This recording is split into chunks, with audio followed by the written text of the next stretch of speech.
Hello, everyone, and welcome to watch 18th episode of Men's Guide to Happiness.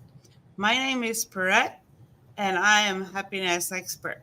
But to talk about men's happiness, I invited men to talk about their point of view. And today's guest is Gordon. Hi, Gordon. Hello, Pare. How are you? Good, good. How are you today? Very well. Happy to be with you. Exactly.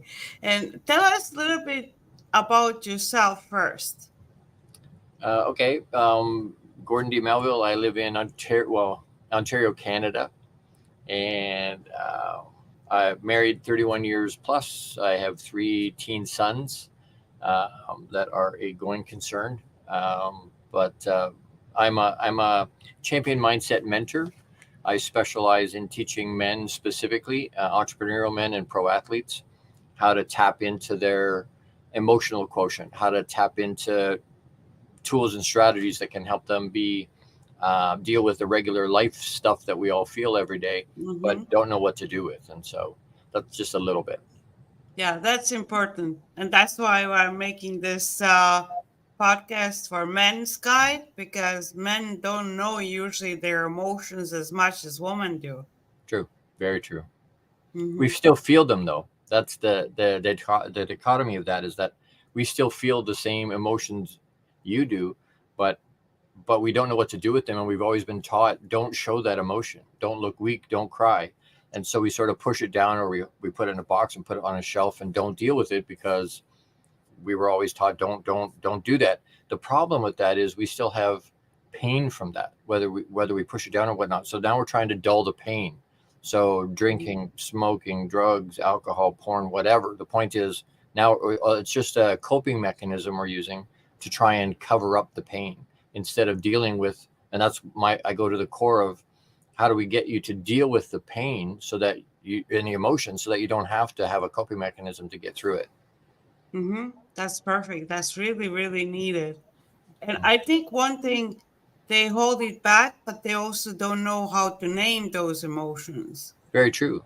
Very true. Well, and because sometimes a lot of times people, and women do this too, when we ask, Mm-hmm. when we're doing coaching and mentorship, when we ask, what brought you to me today? Why are you reaching out? And a lot of times the way they're reaching out or the reason they're giving us initially for reaching out is a symptom of the problem. It's probably not the problem. It's how they Mm-hmm. identify it because they don't know how, right? But to be able to talk to them a little bit, ask some questions and whatnot, and get to a point where they're like, okay, wait, that's a symptom of the problem. That's not actually the Mm-hmm. problem, right? But because we Mm-hmm. don't know how to articulate that, it makes it difficult to be able to get to the root problem unless you're talking to somebody that can help you walk through that to find out what that root issue is. Mm-hmm.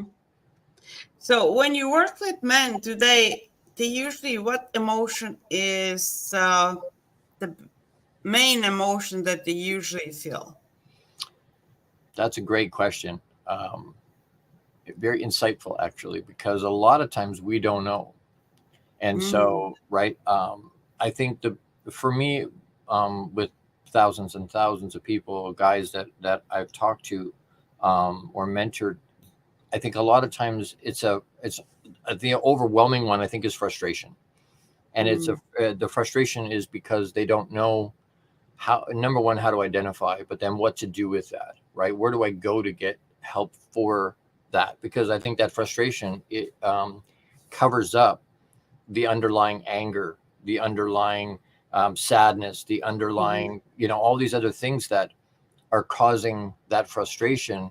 But they're angry about, relationships not working. They're angry because they don't know how to deal with the situation. They're angry because they feel that they weren't treated well, or something's happened in their life that, trauma as a child. I was a keynote speaker in Atlanta this past weekend at a men's conference, and some of these men were being vulnerable and transparent because it was all men. There weren't Mm-hmm. any women in the room, and they were talking about things that would have been devastating as children. sexual abuse and Mm. abuse in all the different ways as children, and they didn't know how to deal with that then, so they pushed it down, and they just hold it deep inside themselves, and it's going to come out. It's like sentiment, right? It gets you look at layers of rock, and you get a bug or a leaf or something trapped, and then but it builds up over it and over it and over it and over it and over all these other layers on top of that.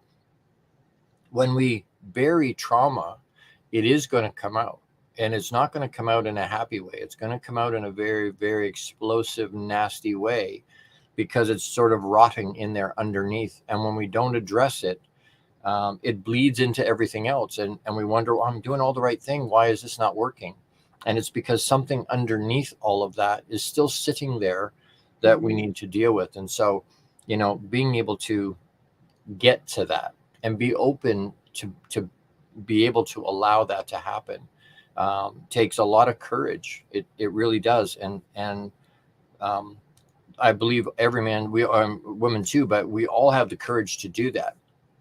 I think if we don't see a big enough why would I dig into that? Because I know it's going to be painful. I know it's going to be messy. I know it's going to hurt. What's the upside? Because if I don't see a big enough upside, I'm not stepping into that.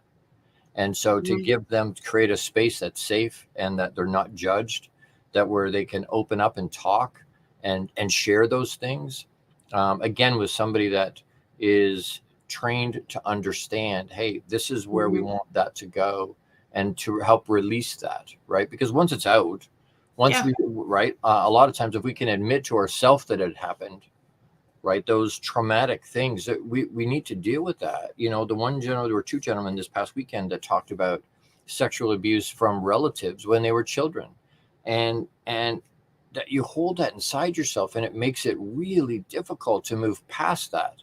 And so we cover it up, we cap it off, and we try to move forward. Well, a child doesn't know how to cap that off. Adults don't know how to cap that off.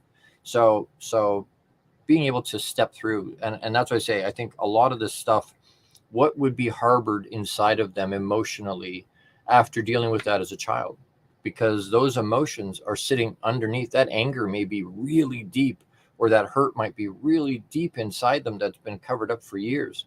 And so the courage it takes to open up and to share those things it's a lot. It really is.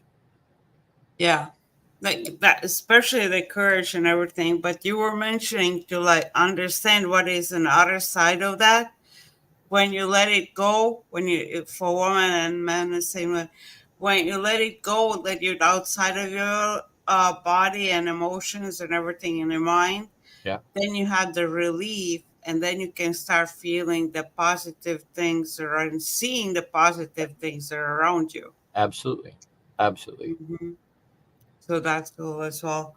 So, how do men view happiness? That's a fun question, because a lot of times I think men, I separate happiness and joy. So I think Mhm. we can have joy all the time. Doesn't matter, because it's joy is something that's deep inside of us, that's always can always be there if we allow it to be. Happiness sometimes is situational. So Mhm. if things on the outside aren't happy, if the situation's not happy, um, and I've heard people say, well, for men, happiness is, a cold, bubbly beverage and a beautiful woman. And, there's certain things where I think guys are um, way simpler than our female counterparts in terms of what makes us happy. Mhm. I saw an article one time that said, you know what, to make a woman happy, you need, and it goes through this great big long list of all these things that you need to do to make them happy. And then for guys, to make a man happy, you need to show up with food, alcohol, and naked. That he's happy.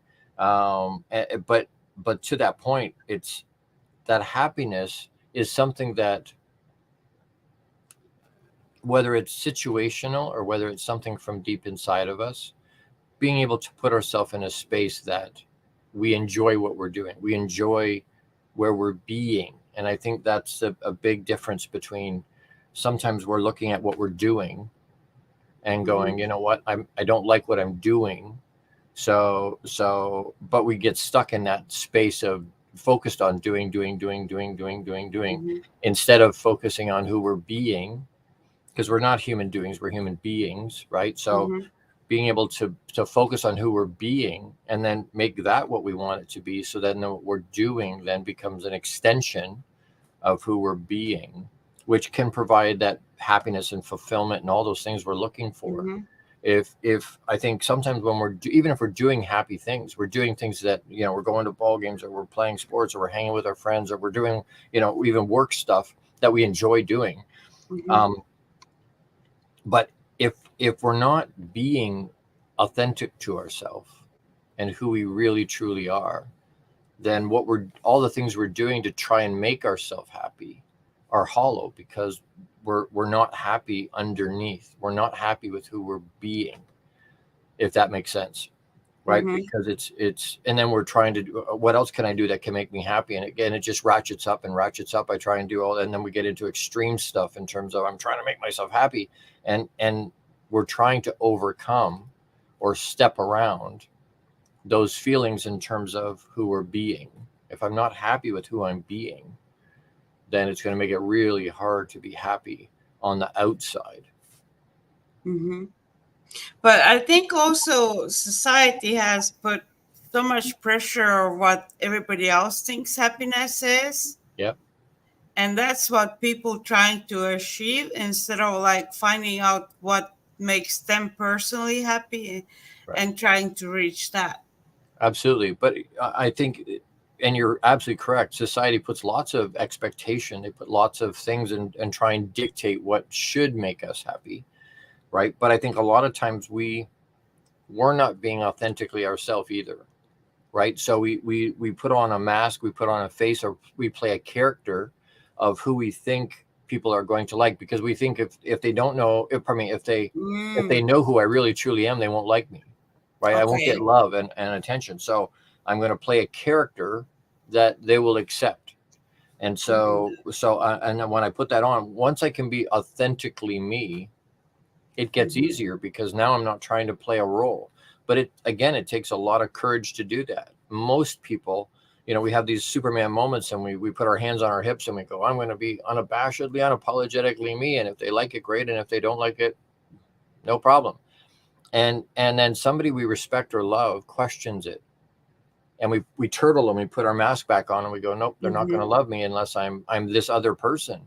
And Mhm. so, it's really hard to find real true happiness if I'm not being who I am, right? If I'm Mhm. not really being myself, then what's making me happy? It would make me happy to be authentically me, and know that the people around me that I'm going to still have, and you know what, the people that are directly around me, if they're not um, celebrating the fact that I'm being myself, Mhm. then they're probably the wrong persons to be around, right? Mhm. Like, people that are really my tribe, people that are really friends, Mhm. want me to be authentic. They want me to be myself, and they'll celebrate that, right? Mhm. And so again, we sort of bring that full circle. It's very important who we surround ourselves with, because it's going to dictate how we act and who we're being, Mhm.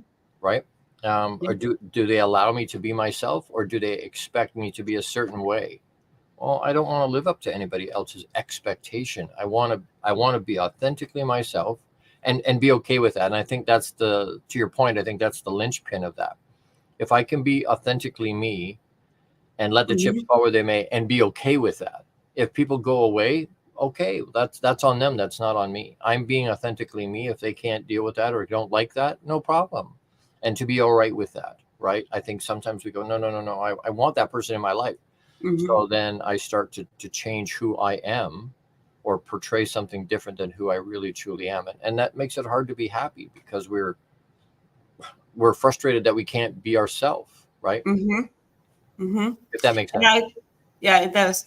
And I think that's what I'm pointing out now as well. It's kind of like we live in a society right now when it's socially kind of unacceptable to be happy. They see more of like it's okay to show anger on this, but like when somebody goes out and start talking about, oh, everything's good, then they look like, oh, they consider it bragging, which is not like, okay, but there are people who's having a life. They built a life, not that just had it. They built a life where they actually have everything good going on in their life, Mhm. but society doesn't want them to show it. Right. So they kind They're of like, jealous. I noticed some people, everything is good in their life, but because it's not acceptable to say it out, they say like, oh, no, no, no. Yeah, I think in general people are jealous of people that they're jealous of that they whether they've got it together or not. They're happy in the sense that are they really truly happy? You can tell with someone's Hmm. genuinely, at peace Hmm. with what's going on. But I think other people then get jealous of the fact that someone else did the work it took to get there, and they Hmm. don't want to do the work to get there, but they want the result. Yeah. Right? So now they feel convicted because they're like, well, crap, I didn't do the work. So I guess I can't have the result, but I want the result. Now I'm upset that they have the result because they were willing to do the work. I could have, but I didn't. And instead of Hmm. taking ownership of that, we just lash out, right? Hmm. We try and pull their parade down because it makes us feel better. Hmm. I heard a statistic years ago that said about less than 3% of the population does any kind of personal development. Hmm. Less than 3%. So 97% Wow. plus of the people are going to be frustrated with the fact that somebody's happy. Well, those 3%, less than 3%, but they did the work to get Yes. the Hmm. result, right? If you're not willing to do Hmm. the work, then you need to shut the hell up about not having the result, right? You can't be upset Yes, I about not, like the way you pointed out. right? Hmm. You can't be upset about not getting the result when you didn't do the work. That's Hmm. not how it works, right? Yeah, I like how you pointed out. Another thing that I have that's a misconception about happiness is people think that happiness is like, oh, you're always happy. Like everything is always perfect. Like you have everything, everything is perfect. You don't feel any other emotions, which is not possible, humanly possible. And that's not what happiness is. You True. still feel all the other emotions and you go through all the other problems that everybody else does. Absolutely. Well, and that's why I separate joy and happiness, right? Because I think Mm-hmm. joy is something that is not situational. So even though the outside may be um, a hard thing, outside maybe it's not a happy situation, maybe there's hard things Mm-hmm. going on, but I can have a deep joy that doesn't mean you're smiling all the time. It doesn't mean Mm-hmm. you're laughing and whatnot. It just means there's a peace deep inside of yourself. That joy is deep inside. But the happiness thing, you're absolutely correct. Good and bad things happen to everybody. So Mm-hmm. it's not that you sort of, be a kind of sometimes we refer to it as a joy boy in the sense that, yep, this terrible, devastating thing happened, but I'm still happy and everything's good. Well, no, it's not. We need to be real about the fact that no, that Mm-hmm. hurt, or I'm in pain, or there's sad stuff going on. Okay, I get that. We need to be able to acknowledge that, Mm-hmm. and it that happiness may be in that moment or not be there in that moment, Mm-hmm. but to not lose track of the joy that's deep inside of ourselves, right? To allow Mm-hmm. that to ground us, and then the acknowledgement of those other emotions, to your point, Mm-hmm. right? If I'm angry, okay, I'm angry. If I'm frustrated, I'm Mm-hmm. frustrated. If I'm sad, I'm sad. Those are, we have to acknowledge, hey, we have emotion for a reason. It's not ignore all of the Exactly. emotion, right? it's Mm-hmm. it's acknowledge it, but don't live there. I think that's where Yes. the right. It's like I can be Mm-hmm. angry, but I do a thing with my wife. She's like, because I'm a big choice guy, and I'm like, well, you're choosing your attitude, you're choosing your mindset, and so Mm-hmm. if I'm angry, she's like, oh, I thought you were the choice guy, and I'm like, I am the choice guy. I'm choosing to be angry, but Mm-hmm. yeah, right, but only for a little bit. And I give myself a time limit and go, you know what? For the next 5 minutes, I can be angry, but after Mm-hmm. that, I have to let it go because it's not serving me to be angry in the moment, right? And Mm-hmm. so there's other emotions I need to be able to kick in, and other activities I can do that can take not just dissipate the anger, but to deal with the challenge. What made me angry? Why did I get angry? Why did I get frustrated? Why am I Mm-hmm. sad? Once I can acknowledge what the situation was that produced that, then I can deal with it. It's an awareness piece. And I talk a lot about awareness because I don't think anything can Mm-hmm. be fixed until you're aware that it's there, right? Mm-hmm. Until you're aware, you can't deal with something. And so um, being able to be aware, hey, you know what? This emotion is causing me not to be and not to have my happiness. Why is that? And then to choose to do something about that. To choose, Mm-hmm. number one, to own it, right? It's not Mm-hmm. because of anybody else. It's my own, right? Nobody can make me feel anything. They can't. Nobody else can make me feel. We go, oh, that person makes me so angry. No, no, no, no. You're allowing your own anger, Mm-hmm. right? And so, but to own that way, I'm never ever a victim. I'm always Mm-hmm. in a control of me, which is the only thing I really can control. Anything outside of that, control is an illusion. It really is. Outside of myself, what I think and what I do, right? If you have pets or children, you realize very quickly control is an illusion. Mm-hmm. You can't, right? You can influence, but you can't control. And so I find it interesting that the one thing we can control, ourselves, most people don't spend any time trying to master. We're trying to Mm-hmm. control all this stuff outside of ourselves, but we don't spend any time trying to learn to control me, to master Oh, me, yeah. right? And if I Yeah. can do that, if I can master me, the rest of the stuff takes care of itself. The rest of the Mm-hmm. stuff, right? But then I'm owning that emotion. I'm owning the fact, okay, I'm angry. Well, why am I angry? Well, that person did X, Y, Z.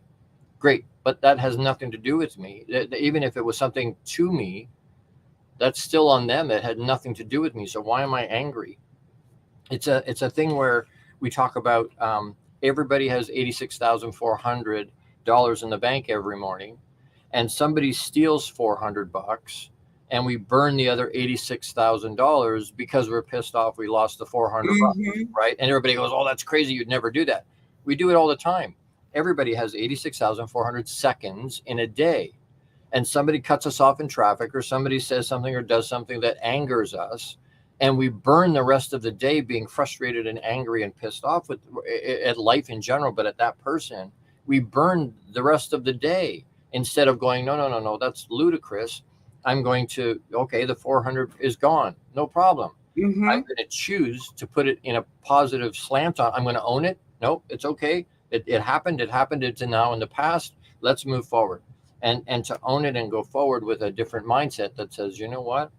I'm going to own it so that I can control my own response to it, right? I can Mm-hmm. control, and then we go back to that piece about good and bad happens to everybody. It's not about what happens to us. It's about how we choose to respond to that, Mm-hmm. right? I can respond positively, I can respond negatively, but that's my choice. That's not on Mm-hmm. anybody else, right? Bad things happen to me. I can choose to be bitter and nasty and angry and frustrated and whatever, or I can choose Mm-hmm. to go, you know what? What's the situation? What am I supposed to learn here? How do I fix it? How do I get past it in a positive way, in an abundance type fashion, so that um, again, I'm controlling what my response is, not my reaction, because we react a lot, Yeah. right? We really do. Mm-hmm. And as an animal, if I step on a cat's tail, it doesn't have the capacity to stop and go, did Gord really mean to hurt me? Or, he doesn't have, right? They don't have the capacity. Yeah. So I get a reaction instantly and it jumps off Mm-hmm. the floor and squeals, right? But we do that as humans. Situations happen and we react in the moment, and we say things and do things we can't take back. We're hurting Mm-hmm. people, we're blowing up relationships. Why? Because we didn't take a half a second to pause. I wrote it on my Mm-hmm. bedroom wall: stimulus, pause in big letters, respond. Because the power's in Mm-hmm. the pause. The power's in Say the it again. ability. What are the three steps? Stimulus. So whether it's something done or said or whatnot, the stimulus is going to come. Mm-hmm. Pause in big letters, respond. Okay. Mm-hmm. Okay, because most people take the pause out, in which Mm-hmm. case the stimulus, and then it's a reaction. It's not a Mm-hmm. response. We react in the moment. And Mm-hmm. so being able to pause and hold on to it for a second and go, hey, wait, do I have all the information? Can I take the emotion out of it before I say or do anything?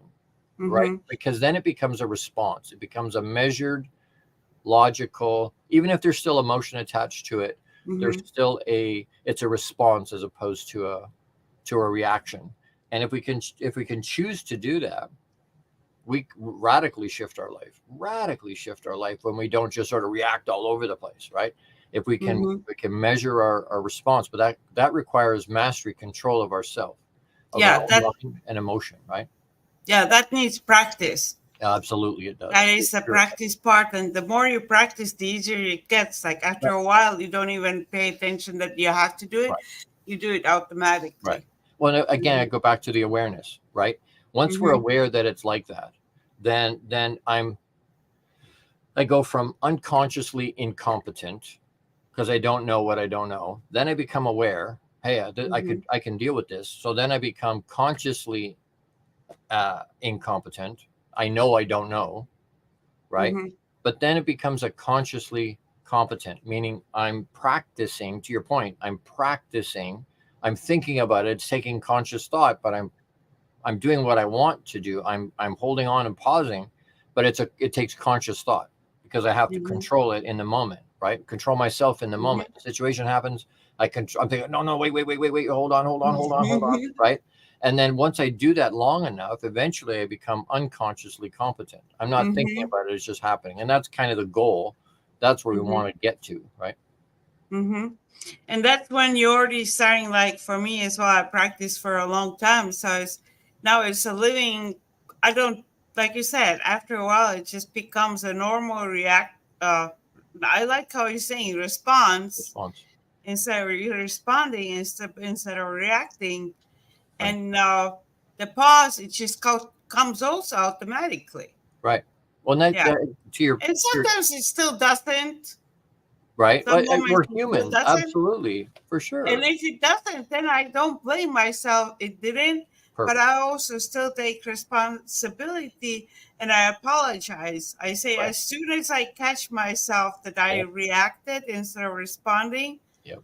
I I pause then and Right. then I say, I'm sorry. That's what Right. I didn't mean that. That's That just was perfect because just automatic. absolutely you're owning it, right? In the Mm-hmm. moment, you're owning, hey, I didn't do that right, and so you own it, you apologize, and move forward. But again, it's an awareness of, hey, I screwed that up.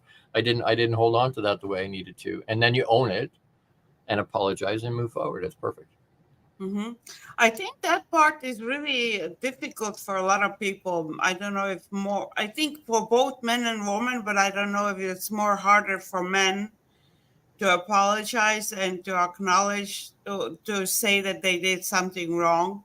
Yeah. Well, you know what? We don't like to admit most of the time. We don't like to admit or take ownership of the fact that we may have screwed something up. We don't want to say I'm wrong. I laugh back in the day, and I'm probably dating myself, but Henry Winkler and the character the Fonz on Happy Days, when he would say I'm wrong, right, when he screwed up and needed to own it, it was so foreign to him to say because he was never wrong, right? He was the Fonz, he was never wrong, and so he used to do a thing where he would go, I'm he couldn't even get the word wrong out, right? He couldn't Mm-hmm. even, he did eventually, and a lot of times they interrupted him part of the way through because they realized he was trying to apologize and it was so difficult. They would interrupt him and go, hey, it's okay, Fonz, we get it, we understand what you're trying to say, so that he didn't actually have to say it. Mm-hmm. But I think a lot of us are like that. A lot of men are absolutely like that because it goes back to the piece about being weak, Mm. right? It goes Okay. back Yeah. to, if I'm wrong, I'm showing vulnerability and I'm showing Mm-hmm. transparency that a lot of us were taught don't do that. Society Mm-hmm. sort of goes with men. They go, we don't care how much pain you're in. We don't care how hard it is. We don't care. None of that matters. What we want is for you just to be who we need you to be, right? And Mm-hmm. to act a certain way and be a certain kind of person.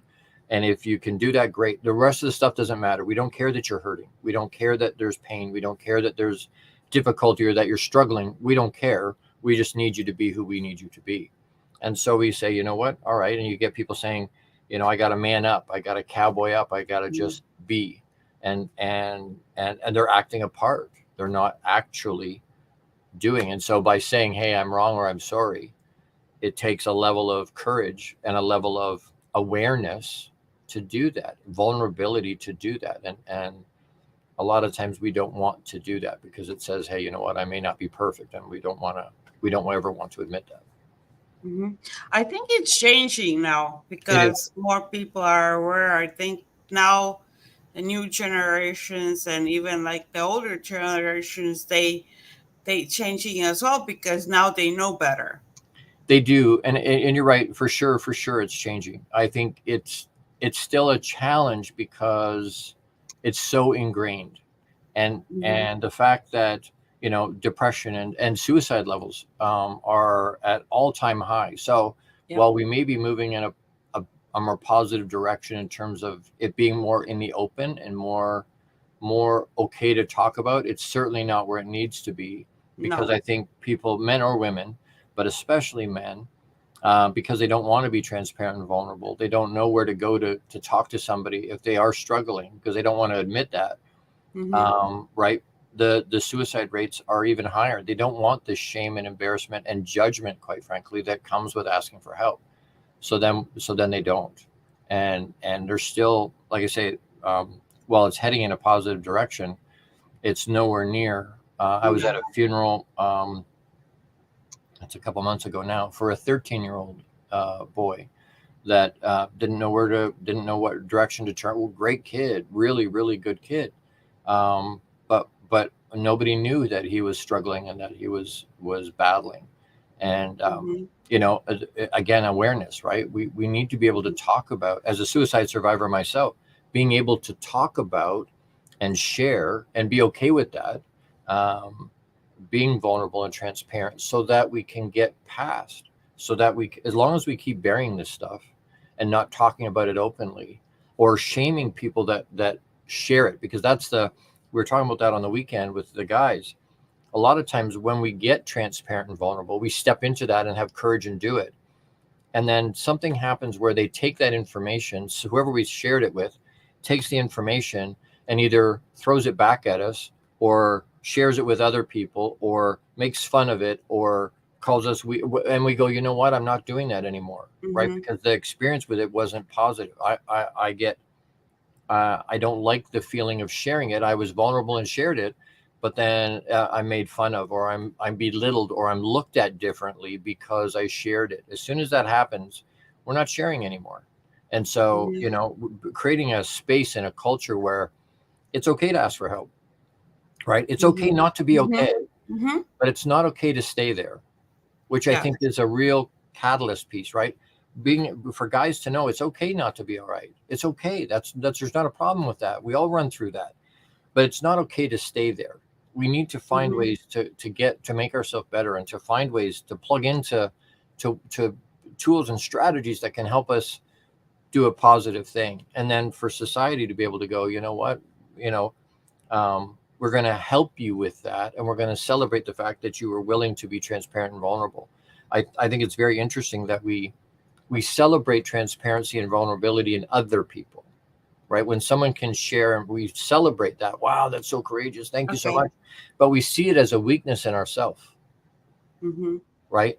Being Hmm. transparent and vulnerable, it's a weakness for me, but I'll celebrate it in somebody else. And to be able to go, no, no, no. If I'm going to choose to be transparent and vulnerable, I'm going to give myself grace and go, you know what? Good for you. That's awesome. If someone else can do it, great for them. That's awesome, and celebrate that. But as long as we're going to hold, well, and that funeral of that young man, um, nobody, they didn't publicize, they didn't share in any way, not at the funeral, not in the obituary, nowhere did it say this is what happened. Hmm. They swept it under the rug because the parents were embarrassed and ashamed. And I'm like, you know what? As a parent, I can't conceive the heartbreak of losing a child. My heart shatters for them. But as far as their embarrassment and shame, I don't care. The fact that part I have, I can't. The fact that there was a teachable moment right there, the Hmm. fact that they hid it and buried it, that's the problem. They're perpetuating the problem. And that young man has 6 siblings that watched Oh. that happen and go, apparently that's an okay choice because nobody said anything about it. Nobody Hmm. nobody talked about it. There were 500 people at that funeral that could have been told and shared with, hey, this is what happened. we need to find ways. We need to talk about it, be open about it, and allow the healing to happen, so that men can feel it's okay to talk. I can talk. There's places to Mm-hmm. go to share, Reach and it's out. okay, right? Mm-hmm.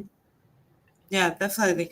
I think that's the reason as well. The society's acceptance has to change in so many points Absolutely. with Like I say, everything. it's getting better. It's getting better, but it's still the fact that, I mean, in the U.S., you all lose. I think the last statistic I saw was 22 veterans commit suicide every day in the U.S. Oh well. Every day. That's just the vets. That doesn't count anybody else. Um, so we, And we can. nobody knows about it. Well, people know, but I don't think they're not as aware that that's Mm-hmm. that's what's going on, and people are choosing. We're losing really good men and women all over the daily. We're losing them because they don't have the tools it takes to be able to deal with it. Number one, they don't have the resources, access to the resources they need. Number two, and because they don't want to, the shame and embarrassment. People call it stigma. I hate that word, because stigma is just a sanitized, civilized word we use so that we don't have to admit what we're doing, which is just being judgmental. And Mm-hmm. and as long as we keep doing it that way, they're going to choose suicide as an option because they see it as a viable option, because they don't see any other opportunity. They don't see any other option. How do Mm-hmm. I stop the Mm-hmm. pain? How do I stop what I'm feeling? And so instead of going and reaching for help because they don't want people to judge them for that, they go, Mm-hmm. you know what? I'm just going to leave the planet, because that's a much easier option, and it's not easy. Trust me, having been there. And I think if you could interview people that were successful in giving their soul back to Papa, and I call God Papa because of my relationship with him. But if we could interview those people, I would guarantee you. I shouldn't guarantee you. I would be shocked if more than 80% of them wouldn't want to have changed their mind, but because of the method they chose, they were on for the ride. And so, I remember hearing about a young man that jumped off the Golden Gate Bridge, and he lived, which very rarely happens, almost Mm-hmm. never, right? You jump off that bridge, it's just too high up. And Mm-hmm. he happened to live. But he said in an interview, as soon as my hands let go of that railing, as soon as my hands let go, he said, I was like, no, I don't want to die. I don't want to die. I don't want to die. I don't. He changed his mind. And so, I think that if there's other options, if we can give people other options, Mm-hmm. that perfect. Then they go, okay, well, so that maybe not, I'm not taking it off the table necessarily, but you know what? If there's other things I can do that can solve the challenge, I would prefer to do that, because what they've done is transferred their sadness. It doesn't go away, right? The Mm-hmm. misnomer is that if I'm not here anymore, my sadness goes away. And the reality of it is, what I just did, if I'm successful, is transfer my sadness onto other people, and onto people I love and care about, Mm-hmm. or profess to love and care about. I just put that sadness onto them. So, in the moment, I used to say, pre my experience with it, why don't they just reach out? Well, in the moment, I thought I was doing my friends and family a favor by not being here anymore, because I felt like a millstone. I felt like I was just dragging them down. And Okay. so, why would I reach out for help when I felt I was doing them a favor, right? If that Mm-hmm. makes sense. And so, Yeah. you need to get, and my message has been, I'm looking for guys that feel like everything is good and everything's healthy and that there's nothing wrong, because that's when we need to put the tools in our tool belt and in our toolbox to be able to help us get through life's bits and pieces. It's like buying insurance. When I have to buy it when I'm healthy, because when I'm not healthy, I Mm-hmm. don't qualify, right? In the same Mm-hmm. way, I need to put the tools and strategies in my toolbox when I'm healthy, when I'm doing well, and when things are good, because when they're not good, it's very difficult to deal with the situation and find helpful solutions to that challenge. And depending on what I choose as an option to fix the situation or to heal myself, um, there's lots of men and women, but lots of men that are choosing a permanent solution to a temporary problem, Mm-hmm. right? And so we're trying to get that message out as fast as you can, as fast as I can, to say, you know what, Mm-hmm. there are ways to deal with this that don't include that. Being able to check in with our friends, check in with people that we think are healthy and that everything is doing well. Because a lot of times people don't fake illness, they fake being well, Yes. right? Um, and if we don't talk about some of those things, I have a whack of autoimmune challenges, and I have migraine level pain that's not migraine, it's undiagnosed. They can't figure out why my head hurts. Debilitating to the point where, actually today's Tuesday, tomorrow I have 18 injections. Every 8 weeks I have 18 injections into my head to try and take the pain away. And it doesn't take the pain away, it just reduces it enough I can function a Mm-hmm. little bit. But if I don't say anything, if we don't share some of those things with each other, then how would anybody know? Because to your point earlier about, we see people being happy on social media and their life seems to be fine. And what we don't know is what happens behind that, what's happening in their home or what's happening in themselves Mm-hmm. that they haven't shared with anybody, right? That's Mm-hmm. not out there, that you just don't know. You just look at what you're seeing and take a snapshot of that and go, hey, look, they're fine, right? And they maybe Mm-hmm. they're not. And a lot of times we all have stuff going on. We're humans. We all have things Exactly. happening, People right? have to understand everybody has the same things every Right. day, like same feelings, Yes. same things they have to deal with, Yep. Yeah. but in a different levels. But it's still like some problems are just generic that everybody True. has to deal with. True. It was interesting this past weekend to see all these different men from all these different walks of life, different sizes, different nationalities and ethnicities, and like all these different guys. And when you boil it all down, though, when they were talking about what their challenges were, we're all dealing with the same stuff in a different way. Our journeys are different for sure, but the base of all of that, the actual emotions we're all feeling, are exactly the same. We're all, you know, feeling like maybe we're not enough, and maybe there's insecurity and all these different things. We're all feeling exactly the same way. It may manifest different in each of our experiences, but Hmm. the base root of it all is very similar, person to person to person to person. And I believe we're all connected because energy is connected. Hmm. So right, so if Exactly. Hmm. right, if that's the case, then it may show up differently for other people, but to be able to talk about concepts that are universally things that we all deal with are things that are very powerful, that need to push us forward, right? That we need to talk about to push ourselves forward. Hmm. Yeah, and that's when you were talking about the suicide thing as well. People have to, when they acknowledge and everything, and when they process all the feelings. I think for me, as a talking from happiness point of view, when they learn that emotion and that feeling, they're gonna start seeing things with a positive outlook or positive outcome. Mm, Like, good. okay, this is what I'm dealing with right now. I have to deal with this. Have to maybe get help. Well, help is always good. I see one thing as well, getting the therapy or counseling when not in like the last minute, but beforehand. Right. People they don't have to see it's like something's wrong with you because you're going there. Right. No. Right. I have a therapist that people are like, you have a what? I got four coaches and a therapist, and people are like, why would you go to a therapist? Like, are you not okay? Well, no, I'm fine, but that's what keeps me fine. Mm-hmm. Right. Right. Being able to Exactly. check in and go, hey, you know what? Can you talk to me through whatever's going on? Mm-hmm. Right. To make sure, as a checkup, to make sure that things are okay, that I'm not overlooking something. Mm-hmm. Being a coach and a mentor myself, great. That doesn't mean I've got it all together. I still have blind spots. I still have things that Mm-hmm. I don't know, right? and Mm-hmm. and I still need help. So being able to be okay with that, Mm-hmm. right, and choosing to be okay with that, Yeah. is the part that I think a lot of people struggle with, men or women. But a lot of people struggle with, well, I can't go to a therapist. I don't want to talk about my feelings. Come on, I don't Mm. need to do that, right? Especially guys. Yeah. Part of my challenge sometimes is getting guys to engage, because as soon as I say to them, let's talk about how you're feeling, right? They're like, get away from me, get away from me. I don't want anything to do with that, right? And so, Mm-hmm. being able to look at them and go, no, no, it's okay. We all need to be able to talk about those things. Mm-hmm.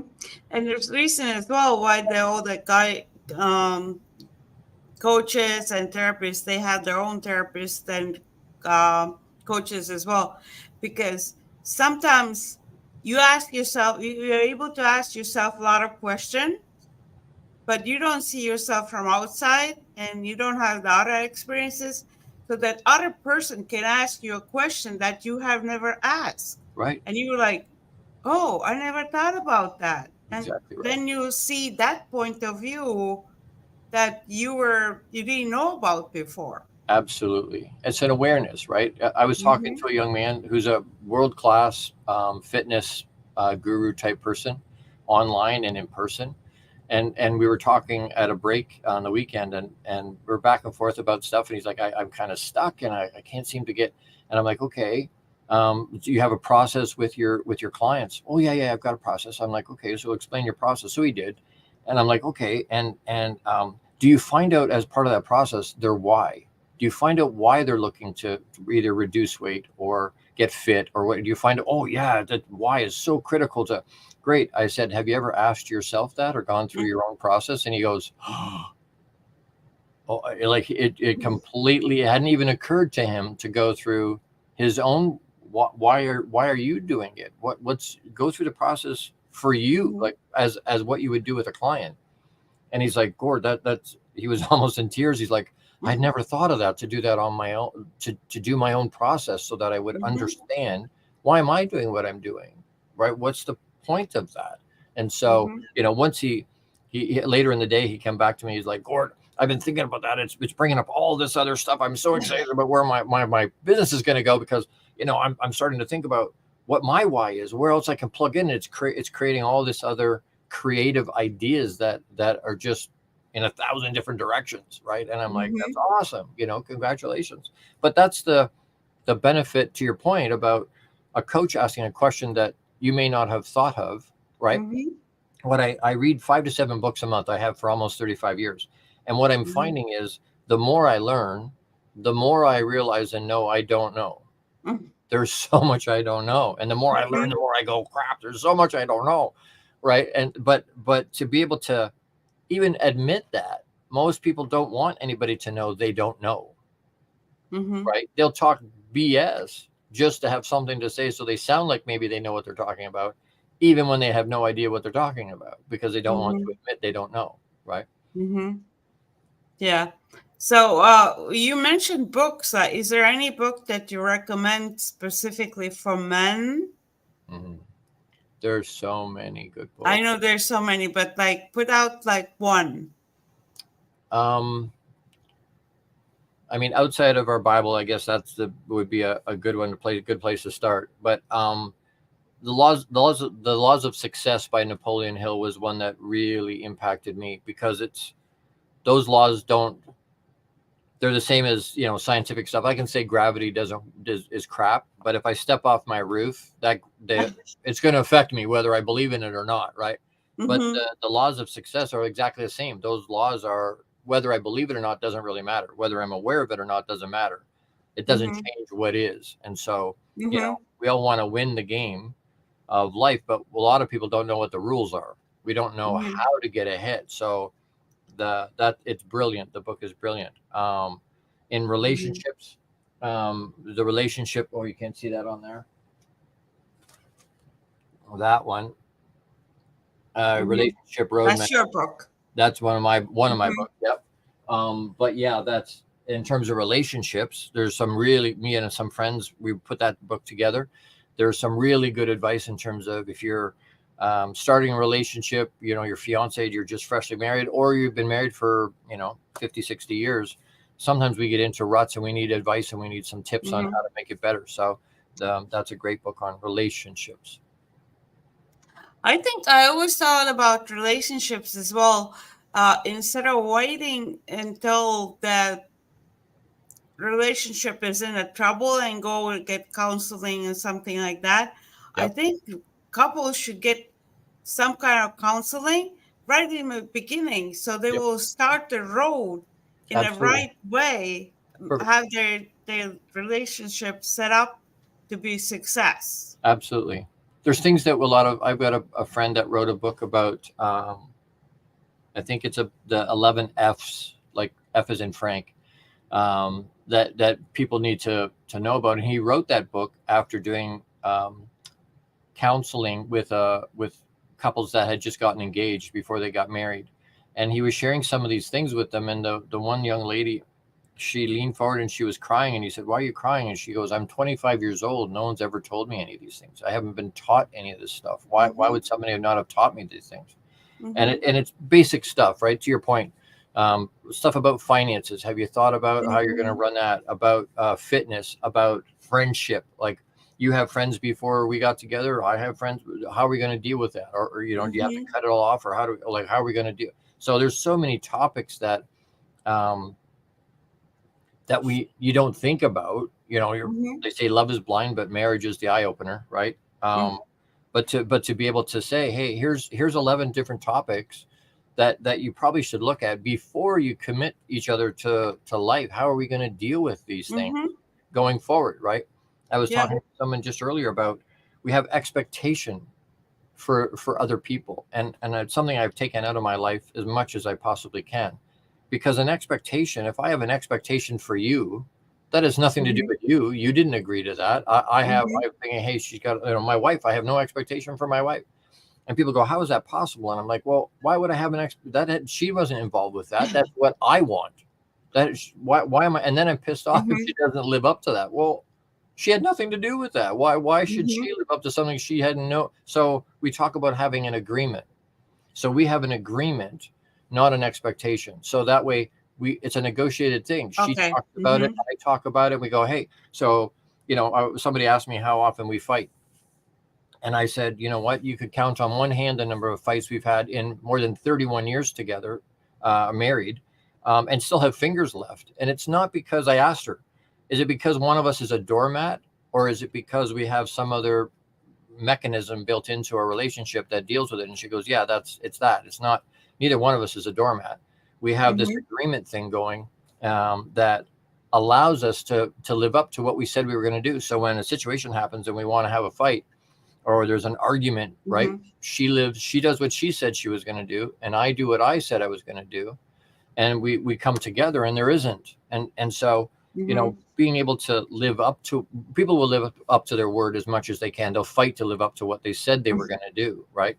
So being able to do that in the moment and execute that, we talk a lot about, especially in relationships, we talk about compromise. We got to be able to compromise. We got to be able to give and take. And I think in a relationship, in compromise, 2 + 2 is 3, because nobody gets what they want. So maybe I don't want to compromise. What I want to do is cooperate with her, because if I can cooperate with her, then 2 + 2 could be 5, Mm-hmm. because we can both make it better. But if I'm compromising, neither one of us is getting what we want, in which case now I feel frustrated, and I feel angry, and I feel I didn't get what, and I'm resentful because I didn't get what, right. And so neither one of us wants really Mm-hmm. to put any effort into whatever the solution is, because neither one of us got what we wanted. Neither one of us Mm-hmm. is happy, to your point, right? And Mm-hmm. so, if I can have a cooperative type mindset that says, no, let's cooperate together as opposed to compromise, then our relationship, it really energizes and helps us grow more. It expands everything instead of contracting. Mm-hmm. Yeah. I often point out as well that when people get upset, like not in only relationships, but like in everyday life as well, people get upset not because of something that somebody did, but because they didn't do what they wanted them to do. Exactly right. That's You the know, like expectation. now, That's right. exactly what you were explaining right now. And I was like, but they don't acknowledge it. They Right. just think like they angry. They think the other person is wrong, Right. and they angry at the other person. But that other person, first of all, they don't have to do what you want them to do. Exactly right. You Absolutely right. know? It's awareness though, right? Once we're aware, hey, this is a challenge this way, Mm-hmm. right? Once we acknowledge it and go, hey, why does that keep happening that way, right? Then we get into a place where we hear it, or we look for a solution. We hear a solution and we go, oh, there we go. Then the awareness kicks in and we're like, okay, well, now that I know better, I can do better, right? Mm-hmm. Now that I know it's like that, I can operate in a different way. But that's a Mm-hmm. choice too. I can choose to Yep. continue on and be just, obtuse about it all and go, it doesn't matter whether it will change it or not. I have to choose to step into that and exercise that. Mm-hmm. Yeah. So it's really interesting conversation. I think we can go on for a long time, but I think it's We could. coming to an hour. So Wow. we got a lot of valuable information out for the viewers as well. But so we're gonna start closing down the hour. So Okay. let's talk about a little bit more what you do for business and everything, and how people can contact you. I have all the links in the description as well. Okay. Yeah. I'm a champion mindset mentor. So there's a difference between high performance and champion. You think of pro athletes, any of the teams, they're drafted, right? They're elite athletes. They're high performance, but they're not all champions. So what's the difference between a champion or a high performance and a champion? And so I teach that. I teach tools and strategies for, especially my heart's for entrepreneurial men, but men in general, that to have the tools and strategies they need. I do one-on-one mentoring. I do groups. Called Box Inside Out. So again, it's not an outside the box thinking deal. It's burn the box, eradicate the box, just learn how to deal with our emotion, how to deal with the things that are going on. So I do Mhm. group stuff like that. This thing in Atlanta that I was at, this conference, I was hired to do that. I can be hired to come and talk to your people, to your men's group, to your church group, to your community. Um, I've got books.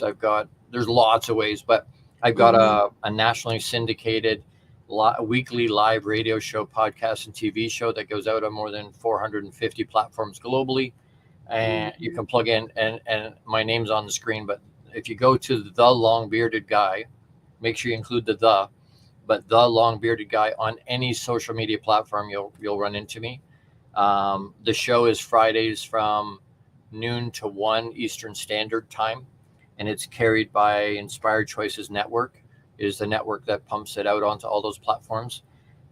If you catch me on a Friday and you come into Inspired Choices Network, it's a free app download in your app store.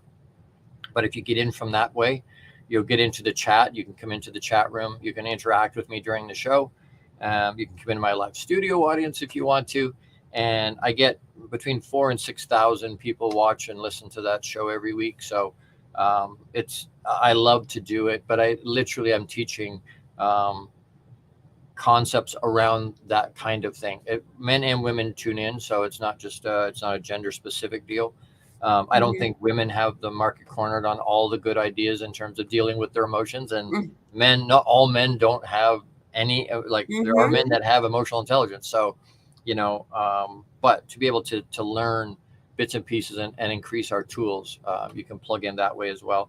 But the easiest way to reach me, if you email me at thelongbeardedguy@gmail.com, or find me on any of the social media platforms, is the easiest way to plug in. And like I say, there's so many ways to connect. There's so many ways to plug in. And if you're struggling, please reach out. If you don't know where to go, or I need tools, I need strategies, I need resources to be able to figure out, who am I reaching out to locally to myself? Because, in Canada, we've got certain things here, but in the US, you have certain resources there. But if you happen to be in Australia or in the UK or in Europe or Asia or wherever, there's resources there too.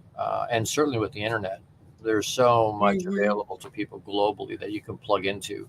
But if you're struggling, reach out. And I mean, at the end of all of that, um, if they haven't heard that today, I love them, and because I think we've lost that a lot in our society, where and guys to be able to say to another guy, "Hey, I love you," because we don't want to be. Well, what do you mean? Like, Mhm. what exactly? Right? And so, to have us understand, no, it's not sexual. It's not, Mm-hmm. I want you. It's a basic agape. It's basic human love that says, you know what, you're alive, Mm-hmm. you're human. I care. I give a crap about you. Yes. So, It's right, caring. for people to hear that, right? I love to hug. I love to hug, and so I send everybody big, big, big, big hugs, and let them know they're loved and cared about, no matter where they are, no matter what's going on in their life, no matter where they find themselves. I love and care for them. Mm-hmm. So everybody who wants to contact Gordon, I'm gonna have all the links are in the description as well. Look it all up. The email, I'm gonna put the email there as well. So Thank you. um, Gordon, I ask all my guests two questions, all of them so far, and what is your point of view of happiness? Not what happiness is means to others, but what it means just for you. Mm, great question. What does it mean just for me? You know what? It really is more simple than we complicate the crap out of it, right? If Hmm. I can get That's exactly what happens. People right, make it so complicated right, instead of understanding it's right, simple. simple, a hug from my wife or my kids, a smile. Sometimes at a really difficult time, or I'm thinking about stuff or struggling with stuff, and to have my wife wink at me, or put her hand on my hand, or there's some of these things are just so. On the plane ride back yesterday morning, the one I looked out my window on my side of the plane, and it was still black, and I looked across, and out the other side of the plane, the sun was coming up, and it was tried to take a picture from across the aisle. It was kind of weird, but it warms your heart, right? It just, Hmm. there's something about simple stuff. It's stuff that we take for granted, that we look at it. Oh, it's just sunrise. Yeah, but you know what? Some people didn't wake up this morning. Some Hmm. people didn't get to see that this morning, and I got to see that. And so happiness, I think we're responsible for our own. It's not on anybody else to provide that, and it's something that, if we can understand, we can get that from the simplest of things. A good cup of coffee first thing in the morning, you know. Simple stuff, a hug from somebody, or even a smile from somebody that we're not, that we didn't expect. Sometimes I don't know if I'm sure you feel that, where you're walking in the grocery store or whatever, and somebody smiles at you, and you're like, oh, Hmm. and you smile, you smile back. It's like, oh, I didn't expect that, Hmm. or and it just, something deep inside our soul resonates with that, because that's a human to human contact. That's a human to Hmm. human. It's not a there's no judgment to that. They're not saying, hey, I like you, I agree with everything you're doing. There's none of that. It's a smile that just says human to human, that goes, you know what, hey, hope you're having a great day. There's this great energy to that, and we can do that Hmm. to completely shift somebody's life. Hmm. A blink of an eye, we can do that to people. Hmm. We can do that for ourselves if we need to. So Yeah, it changes their day. absolutely, it can. People smile. One smile from one person Right. can change person's day. Absolutely right. There was a story, and really quick, there was a story in Reader's Digest years ago about a young man that walked 10 blocks to work and home every day, but was a loner. He had no family, no friends, and he's like, "This is stupid. My quality of life's in the toilet. Like, I work and I sleep and I eat and I go back to work. Like, this is dumb." So he made a pact with himself one morning in New York City. I'm going to walk to work and home today, the 10 blocks, like I always do, and if nobody smiles at me, I'm going to end myself when I come home. Oh. And he walked to work. Nobody smiled at him. On the way home, one gentleman smiled at him. And one Mhm. smile in the grand scope of everything may or may not mean too much. But on that day, that smile saved that young man's life. And the guy Mhm. that smiled will never know. He'll get home and go, oh, I'm not making an impact in the world. Well, you just saved a life. You have no idea what that smile did for that person. And Mhm. we talk about dropping pebbles in people's lives and watching the ripples. But that smile was not a ripple. It was a tsunami. It literally flipped that young man's life over without ever realizing. It was a blink of an eye. It didn't cost anything. No relationship. No, it was instant. it saved a life, and we can make that kind of an impact if we allow ourselves and be aware of what the legacy is we're leaving behind ourselves. Mm-hmm.